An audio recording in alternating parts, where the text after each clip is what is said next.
On episode 280 of the 40 Plus Fitness podcast, we meet Dean Sherzai and discuss his book, The Alzheimer's Solution. You can find the full show notes for this episode at 40plusfitnesspodcast.com/280. Have you decided you're ready to make a change? To reclaim your health and fitness? The 40 Plus Fitness podcast is here for you. I'm your host, Alan Meisner. I'm an NSAM certified personal trainer with a specialization in corrective exercise and fitness nutrition. Let me be your coach as you find your way on your health and fitness journey. All right, let's go. Hello, and thank you for being a part of the 40 Plus Fitness podcast. I am really excited to have you here today and to talk about a topic that's very important in my mind, is Alzheimer's. It's a growing health problem in the United States and across the world. It's becoming really an epidemic, and our guest today is at the forefront of therapy and research on not only slowing the progression of Alzheimer's, but actually curing people of Alzheimer's, is Dr. Dean Sherzai. He wrote the book, The Alzheimer's Solution, with his wife. Tried to get both of them on, but we had a conflict. But I was able to get Dr. Dean Sherzai on the show. It's a great interview. I do encourage you to listen to it, and I encourage you to share it with anyone that you know of that may be affected by, or maybe would be affected by, potentially just based on genetics, Alzheimer's. It's a great episode, so please do share it. With no further ado, here's Dr. Dean Sherzai. So Dr. Sherzai, welcome to 40 Plus Fitness. Thank you so much for having me, and we're looking forward to the conversation. You know, Alzheimer's is kind of one of those things that it's the 40-year sneak up on you thing, I guess is the best way I can kind of look at it is, you know, my grandmother lived well into her 80s. And growing up, you know, the time that I was with her, when I was spending time with her, she was just really sharp as a whip, you know, just always kind of cracking jokes, always kind of happy and just engaged, all the way from the beginning of my time spending time with her until the end. And it was that last visit when I went and I realized that while it was my grandmother laying there, she really wasn't there anymore. And then I think that was kind of one of the saddest moments of my life, is to kind of realize that I had lost my grandmother before I really understood that I had lost her. Exactly. It's a common experience, and it's going to become more common. It's the fastest growing epidemic, and if every family hasn't experienced it yet, they will. Every 60 to 67 seconds, somebody's being diagnosed with Alzheimer's, and the numbers will be growing rapidly. This is, whereas other diseases, at least mortality from them, are in decline. Alzheimer's in the last 10 years has grown more than 80% in the last 10 years. That's just remarkable. That's a scary number. And when it comes to public health, we're behind in the conversation, because before we start making change, there has to be a conversation in the whole community and the whole country for people and public health sectors and policymakers to start making the necessary changes. And we're behind in that conversation. Now, and that's one of the things, you know, in your book, The Alzheimer's Solution, that you wrote with your wife, you're actually donating the profits of this book to community brain health empowerment projects. Could you talk a little bit about that project? Because I think the book and the projects are kind of really a great outreach for this type of information. We've done this for more than 10 to 15 years. I mean, in the clinics and the hospitals. And reality is the hospitals and the clinics are not a healthcare system. They're a disease care system. Healthcare is in the house, in the living rooms, in the kitchens, in the families, and the communities, especially communities. I think one of the most effective denominators of health, just general health, but especially brain health, is the community.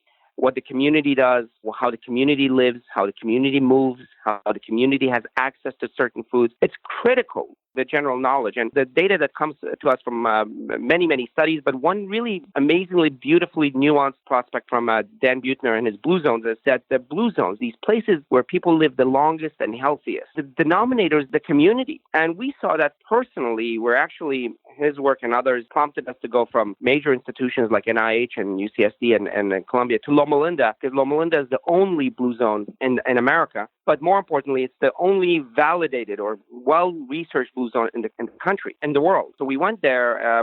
We were the directors of the brain health program in Loma Linda. And in Loma Linda, we have the Seventh-day Adventists who live very well. They live healthfully as far as not just nutrition, but activity, stress, community involvement, and all that. And in our clinic, there was a handful of people who lived a certain type of life, the healthy life, the neuro life. We'll go over that acronym later. But right across the highway, other communities where we actually gave talks regularly, I gave over 100 talks in churches and faith communities.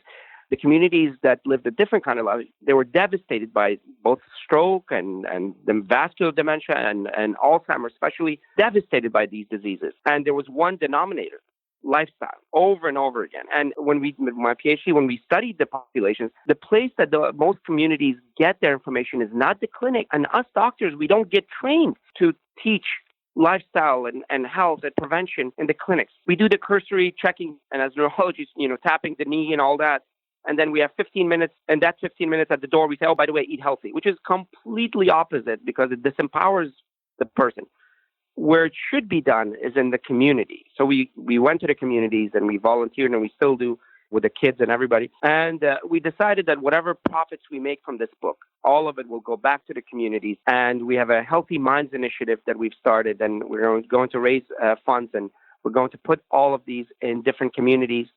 And beyond that, if communities want us to come and create workshops for them and community projects, we're more than willing to come and help out in every way possible. This is a disease that devastates, demolishes communities, and more importantly, it's a terrible way to go, especially if you're not prepared, you don't know what the steps are. And final word on this is we look at healthcare as not just pushing pills, but creating a transition of dignity. And that's not going to happen if we're not aware of the disease and the steps. So I took it a long way, but basically the communities where we think the most help and most effort should be spent. Awesome. Now, Alzheimer's is a subset of dementia. And in the book, you had a section that I really appreciated because it kind of talked through the 7 stages on the road to dementia. And I think it's really important because a lot of the things that will tell us there's a problem, they start manifesting years and years, even decades before the full onslaught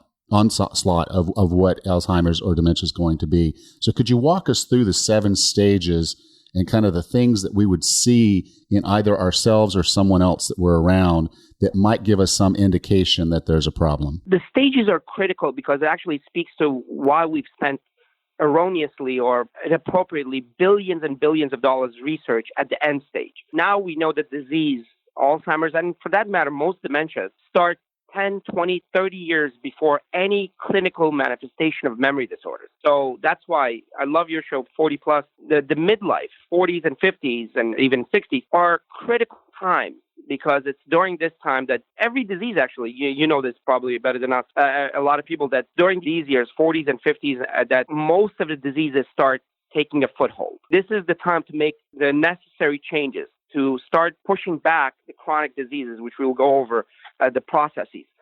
And the symptoms come much later, but the inflammation, the oxidation, the glucose dysregulation, and the lipid dysregulation, all these things start well before that, and even in your 30s. In fact, in some communities, the food and level of activity is so poor now, especially with video games, that we now know there's an epidemic of glucose dysregulation and insulin resistance in children. So I can tell you the damage is starting then.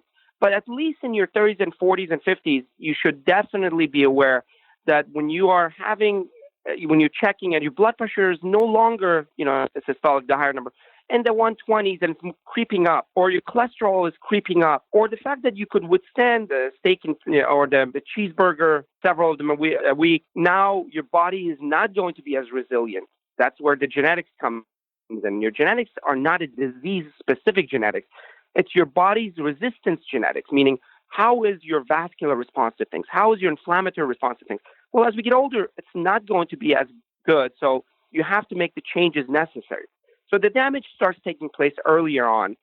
Then in your 40s, 50s, mostly 50s, you start seeing some forgetful moments, which actually shouldn't be a worry because that can be reversed and you can do all kinds of stuff. But if they accumulate enough that you notice there's something going on that's different from the past, or others notice, which actually is even more important, even if it's in gist or if they're making jokes, I think it's important to get that checked out with a neurologist. And that's when, if it's not the normal forgetfulness, there shouldn't be any normal forgetfulness, but if it's not more than usual, then you should actually start worrying. And then it gets to a point where the repetition becomes multiple fold. You're not just forgetting the key here and there. You're not just losing your code. You're not just forgetting your address of a family member. You're not just repeating questions. You're not stuck multiple of these things.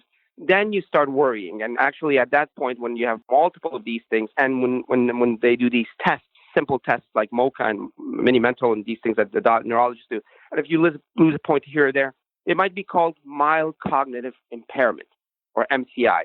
And mild cognitive impairment is a pre-dementia stage. And that stage, although it's an arbitrary catch-all, but it does have this person is making more mistakes than average for age. This person is making mistakes on the tests a little more than what they should. This person is actually at much higher risk of going on to develop dementia, especially if they have short-term memory problem, disproportionate to long-term memory problem. A lot of people come to me and say, "Oh, Dean, I'm fine. I can remember 50 years ago, but I forget the breakfast or yesterday's conversation." Well, that's actually the problem when short-term memory is disproportionately affected to long-term memory. So that's the kind of stuff that you start worrying about.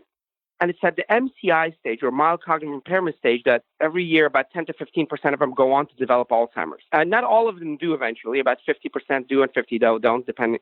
But what we say is, at that stage, or even prior to that stage, if you make the necessary changes that we lay out in the book, and it's a little more protracted layout, it's not like, oh, go eat bacon and you'll be fine, like a lot of these books are coming out with these slick concepts. It's a more comprehensive, personalized approach. You can actually reverse it at that stage. You can definitely affect the process going forward and reverse it. And the earlier you catch it, the better. That's critical. And for us, it's a mission. We see it in communities, devastating communities. Every word we put in this book was well-researched. And the aim is to make sure that we don't overstate silly things and make sure we focus on the true science and true empowerment. And the second part of the book, which is critical, is personalizing to each individual. Because the way we've been doing it in clinics where we just throw the person and say, "Oh, go eat healthy." What does that even mean? My mother, if I told her that, wouldn't even know what that means, or any one of our family members.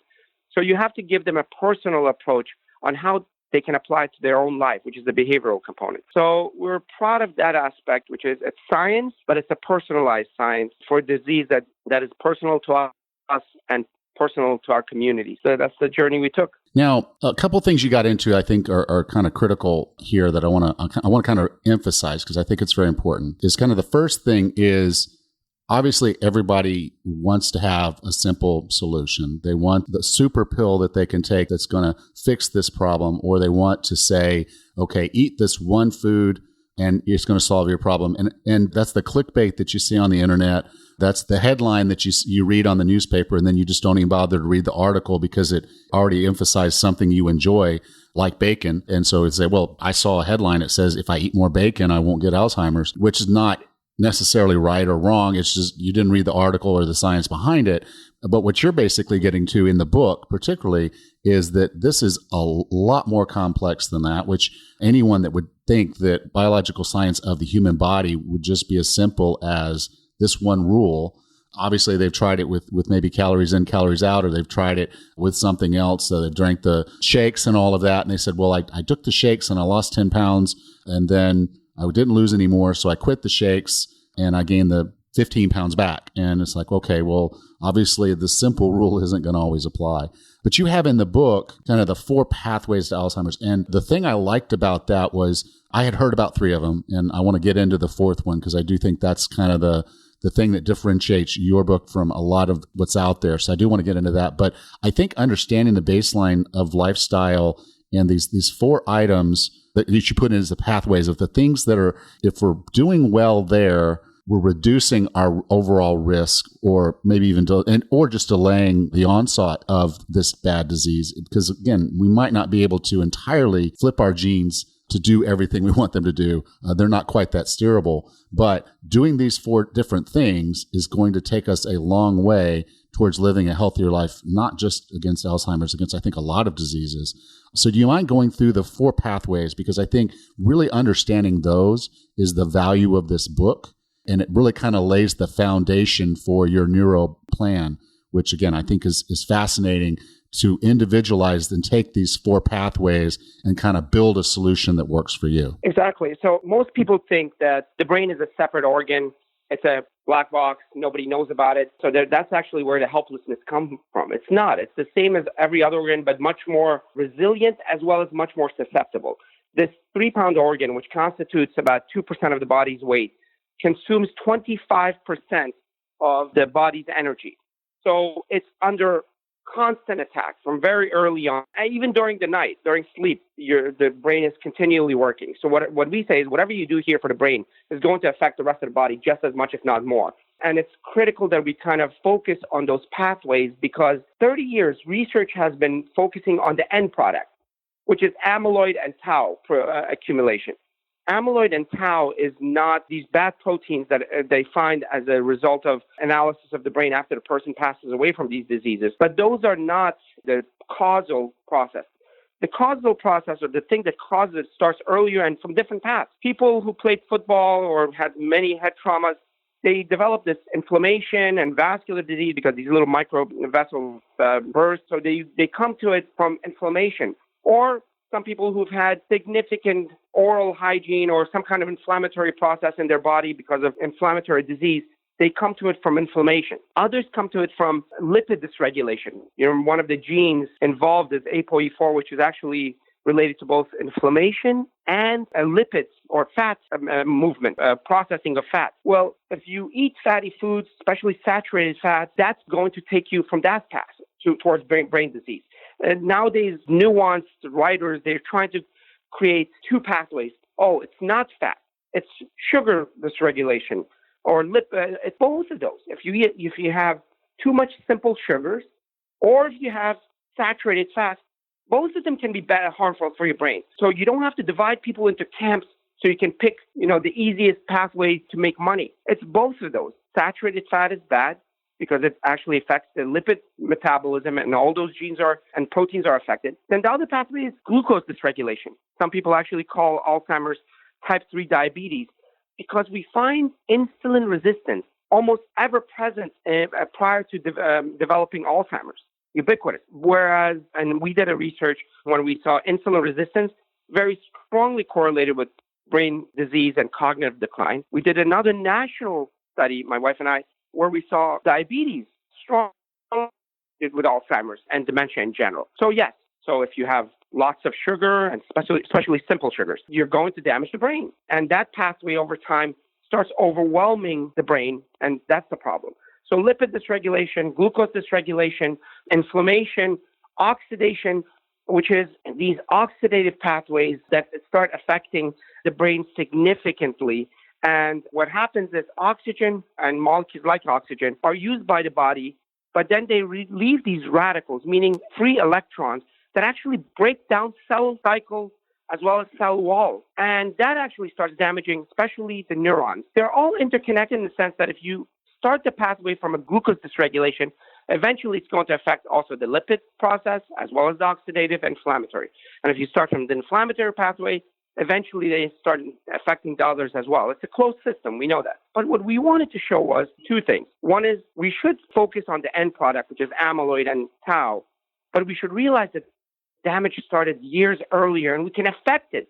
Some people came back to us and said, oh, are you blaming the person who's got Alzheimer's? Absolutely not. It's like saying the person that got heart attack because they had high lipids, we blame. There's no blame in medicine. It's just showing what was the factor and empowering families to make the changes early on to reduce their risk. And if it was true for heart disease, it's that much more true for Alzheimer's and dementia. I agree with that. I mean, when you think about the concept of blame, we weren't born with this user manual that says, okay, here's the foods you should eat for every day for the rest of your life. Here's the amount of exercise your body should get. This is the types of things you should do. This is the way you should handle and manage stress. This is the way you should sleep. And if those manuals were available in a concise compendium that we could actually get through in our lifetime, that would be awesome. But unfortunately, that doesn't exist. There's folks like you that are trying to do the science that gives us a basis for how to do these things. But unfortunately, we didn't have that. So for years and years and years,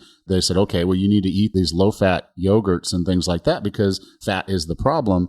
At the same point in time, our sugar consumption went through the roof. We thought we were doing the healthy thing. And, we were told, eat these foods, they're healthy, and they have green labels. And so there is really no blame. The real question is what you do today based on information that's available today and doing the best thing that you possibly can. And that's why I like these foundations, is because I think all of us know from, I've talked about quite a few other diseases, and inflammation always seems to keep coming back around of you have to manage inflammation or you're at risk of these other diseases, typically around the heart and the head. And then when we talk about oxidation, I think people know, okay, if my body is constantly in this state of fighting oxidation, I have to make sure I'm giving it the fuel and the right kind of resources to manage that oxidation and do it in a responsible way. But how to, for my particular body, is just really something that you have to work through. Obviously, then, people know we went from eating probably less than 2 pounds of sugar a year 200 years ago to where now we're eating more than a human body weight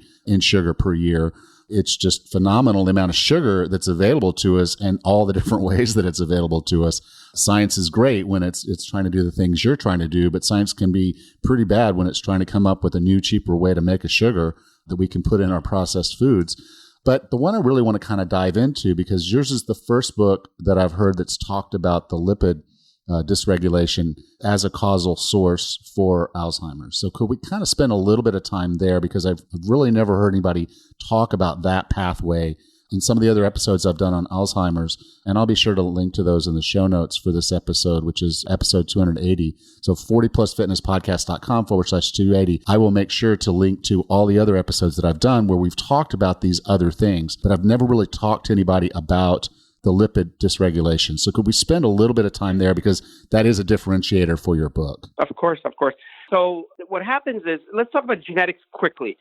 People tell me, they ask me if Alzheimer's is a genetic disease. I say all diseases are genetic diseases. In fact, even motor vehicle accident in many ways, and in an indirect way, is a genetic disease. But the genetics vary for different diseases as far as how quickly they're supposed to influence the outcome. For example, if you have Huntington's disease, if the father has Huntington's disease, the son will get it at a certain age. We know that's all there is to it. Yeah, environment and lifestyle will affect it, but minimally. For a lot of chronic diseases, like heart diseases of different types. So, by the way, there's no one heart disease, or there isn't even one type of Alzheimer's. We're getting better at delineating the different types, but let's say for Alzheimer's, so far we've identified nearly 30 genes, if not more, that have influence over outcome, meaning that they are not Alzheimer's genes, but they are our body's response genes. For example, there are genes that have to do with vascular response. There are genes that have to do with inflammatory response, a group of them, immune response. And then there are genes that are what's called lysosomal storage or garbage disposal genes, which are how efficiently they get rid of the garbage that accumulates in the cells, and all of these things. And the pattern of those genes that you get, all these different genes, determine a range. You can get, a range of anywhere between 10 years or as much as 40 years. And what happens to you throughout life, or the kind of things that you choose as far as activity and everything else, determine if you're going to get it because of those genes' response earlier or later. Some of those lipids, one of those genes is ApoE4, which is very strongly correlated with Alzheimer's. There are different alleles or manifestations of that gene, ApoE2, ApoE3, ApoE4. ApoE2 seems to be protective. If you get two of them, from mom and dad, very protective, significantly reduced risk compared to general population. But if you get two ApoE4s from one from mom and dad, then your risk is as much as 20 times the general population. And ApoE4 is a lipid regulator, meaning fat regulator. It's how fat is transferred in the cell and everything else, as well as it has to do with immune response or inflammatory response. So fats are directly related to inflammation in the brain, and fats are directly related to how the vasculature, you think the heart or the rest of the body has incredible vasculature. The brain is inundated with microvasculature that can get clogged directly, although that sounds obvious, but that's less of a factor, or indirectly because we are overwhelmed with saturated fats, which are not processed well, which are changed into cholesterol, and then they're laid down, and they also affect your glucose metabolism. So saturated fats have an effect at so many different levels. They directly cause inflammation. In the brain. They directly cause influence on sugar metabolism. And they affect the cellular response to amyloid. So these new books are coming out like our body can process all these fats. We need all these fats because the brain is made of fats. This is play on words. This is play on bad science. Yeah, our brain is fat, but the ratio of the walls made of saturated fats versus polyunsaturated fats versus cholesterol is affected by everything you eat. Yes, you don't create billions of new neurons every day, but you change the wall structure of cells and the intracellular components every day by the food you eat. And if you're eating saturated fats and cholesterol, which your body can make anyway, you're actually affecting the structure of your neurons, you're affecting the cellular processes of your neurons, you're affecting the inflammatory response of the body doesn't want the saturated fat. You're affecting the glucose metabolism that in the book we've laid out how that is connected to glucose metabolism. It's devastating to the cell. There is no question. When there's 80 years of science that shows it for the rest of the body, the brain actually applies that significantly more. But people want to hear, we did a video cast on our site on a ketogenic diet, and we actually even laid it out what it's been found to be useful for certain types of seizures, which is a small population. And the fact we even said that initially it gives you greater energy because it's an indirect path of energy when ketones go directly into the cells as opposed to glucose that has to be actively transported. We even said that initially people actually feel sharper, but long term we laid out the process of how it could be damaging, and the data is there that it can be damaging. Population data are there that it can be damaging. Population data is for those who have low saturated fat and they live longer, healthier, and more mindful. But even with all that, there was incredible pushback because people don't want to hear that their bacon is bad. And the question is, we cannot approach it simply anymore. It's not the vitamins, eat this vitamin, and people come to bags full of vitamins. I said, your body didn't evolve with vitamins. It evolved with food. And now the data shows that certain vitamins, when you take them alone, they actually turn out to be harmful when they did big studies on lung cancer and vitamin A or prostate cancer and vitamin E. But in food form, because they work in synergy with other items, they're beneficial and protective. So the point of this book was to show lipid metabolism affects your brain, especially saturated fats. And then we showed this relationship to the genes. We showed this relationship to inflammation. We actually spoke about as much as we could without going too much in detail, as well as sugar. So they're both, when done in excess, can be incredibly damaging. For sugar, I give an example. Usually, I'm dating myself, but for those in the audience, I think 40 plus would know the car Pinto. I hope I don't get sued by the company, but it was not a good car.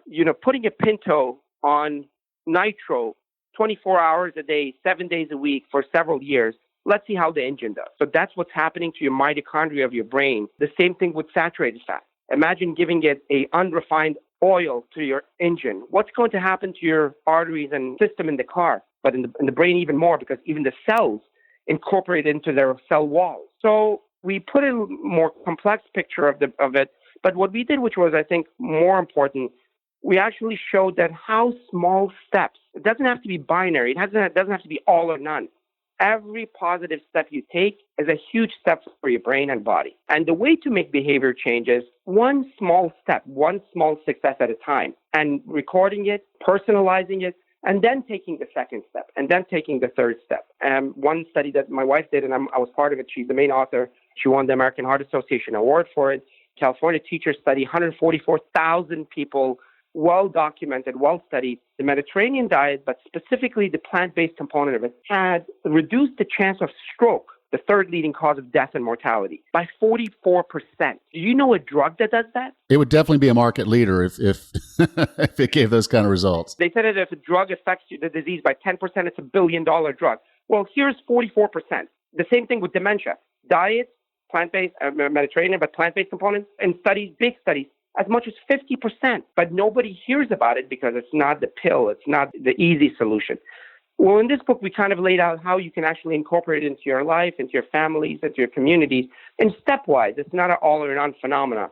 We think the most important thing is a book of hope for the most important organ we have, which is ourself, our brain. And so, let's go ahead and jump to that, because I think that was one of the things with your neuro plan was that you kind of took those, the pathways that we've talked about, and it said, okay, here are effectively the 5 areas where you can start making some lifestyle changes that are over time, incrementally, if you're making these changes over time, particularly the end result, the compounding of that is going to have some great benefits. So could you get into your neuro plan and give us kind of just the basics of what's there? Yes. So N is for nutrition, E is for exercise, U is for unwind or stress.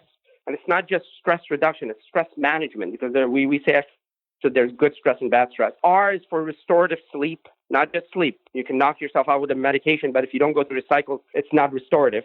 And O is optimizing your medical conditions as well as optimizing mental activity and social activity. So nutrition we spoke about, which is a more whole food, plant-based diet. That's it. Whole food, because anything that's processed has added sugar, added salt, But if you have whole food, it's less likely to have the processed chemicals as well as the sugar and everything else. And a plant-based component as much as you can, and that's important. And it's not one plant. Please, it's not the superfood of the week. The more colors on your plate, the better, because that means more of the vitamins synergizing, working together in a real-life way. Exercise, bad news is it's got to be a little more than people thought. Patients come to me and say, I walk the neighborhood. I said, that's fantastic. I do the same thing, but that's meditation. For me, I can't do, the crossing the legs and transcendental. That's good. That's very good if you can.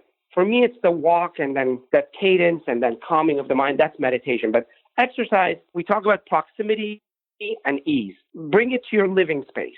One of my favorite things, if anybody ever makes me Secretary of Health and Human Services, which they won't because I make it a little hard, is I would connect everybody's TV to a recumbent bike. And if it wouldn't work until they worked out the bike, and not very popular, but put a little foot pedal exerciser, or if you don't have balance issues, a treadmill or anything in your living space where you're continually slowly walking and exercising, but every other commercial, just revving it up. This alternating slow, fast, but for a longer time is incredibly beneficial. Studies have shown that if you did 25 minutes, 30 minutes of strenuous exercise, but you sat for the next 10 hours, you've just negated all that benefit.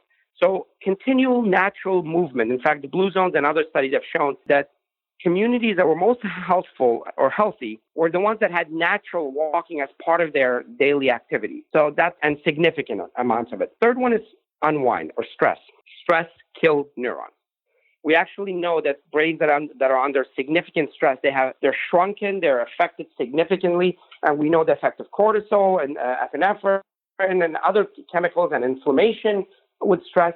But it's not all stress. I mean, by that measure, it would negate the other thing, that people who have had difficult, complex jobs that they've loved throughout their life with lots of stress because of its complexity actually were most protected. So it's not stress. If the stress is not yours, that's not controlled, that's not time-bound, it's going to damage your brain. We go a little more into detail in the book. But the stress that is purpose-driven, that's yours, that's time-bound, that goes towards an outcome, actually builds the brain. It's almost like building muscle. So management of stress is what we're looking for there. The fourth one, which is incredibly important, that has been understated in many books, and we think it's as important, if not more important than everything else, is sleep. We were in Beverly Hills, and we had the incredible clinic, and everybody would come with cleanse of the day from up above and down below. And we kept saying the only cleanse, the most effective cleanse is sleep. They've done studies, people who've had bad night's sleep, that next morning their amyloid level, which is that protein, goes up. Inflammatory products go up. Cortisol levels go up. Oxidative products go up. Good night's sleep, it's the reverse direction in one night. So sleep serves two purposes: cleansing the brain, even cleansing it of bad connections between neurons, axons, as well as consolidating memory and thought. That's where the dreaming and everything how it happens. So if you're just knocking yourself with medications, and there's many studies that show this, if the most medications don't allow you to go through the 4 cycles of sleep, which we go into, and if you're not going through those cycles, you're not consolidating memory. And study after study show that kids that did that or didn't get good night's sleep, they did poorly in the exams, their memory was affected, and long-term significantly. So if I had to create a clinic around anything, it would be appropriate sleep hygiene and sleep mechanism. And the other thing is, we did a study, sleep apnea increases your risk of Alzheimer's by 70%. Sleep apnea is underdiagnosed, and people think it only happens if you're overweight. No, yeah, it's disproportionately in people who are overweight, but it happens after a certain age, and people are not aware. So if you're sleeping 8 hours, yet you're tired the rest of the day, that's one of the things to evaluate for. So sleep is incredibly important, and we go into detail of what you can incorporate into your life to improve your sleep. The last one is optimizing medical conditions as well as your mental activity. So medical conditions, we're not against medicine. If somebody has hypertensive urgency or emergency in the above 170 or above 200, you're not going to change that with lifestyle overnight. Initially, medications have to be there. If your cholesterol is way above 200, initially medication have to be there. If your glucose levels or hemoglobin A1C is in, way above 6.5 or 8 or so, initially medications have to be there to help manage it until lifestyle takes over. And lifestyle will help in all of those conditions to slowly taper off medicine. But medicine has to be there on top of it, especially for blood pressure, which is our pet peeve. If anybody invents a machine that can, with your watch or something, continuously take accurate blood pressures as opposed to once every 3 months in a clinic, that will be a game changer for medicine. So optimizing medical conditions. And the other thing is optimizing mental and social activity. For us, mental activity is not Sudoku. I hate Sudoku. I know I'm going to get pushback. Well, it's funny. It's funny you said that. I actually had an author on. He wrote the book 2 Weeks to a Younger Brain. And I told him, I said, just from my perspective of the way my brain thinks, I can go through a Sudoku puzzle pretty quickly. And he said, well, have you ever tried to write one? And I hadn't. And so I sat down and tried to think through the problem of writing a Sudoku. And it was actually quite difficult. It took me over 2 hours to write a simple Sudoku. So maybe that's what you need to try to do. Mine's online. You can go to 40plusfitness.com/Sudoku. And the puzzle I did is there. But if you want to try to actually challenge your brain with Sudoku, I'd say try to write your own puzzle. Absolutely. I mean, I have nothing personal against Sudoku. It's just a matter of liking. And I'm speaking to the fact that you have to do the kind of mental activities that are pleasant to you, that keeps you engaged for days and months at a time.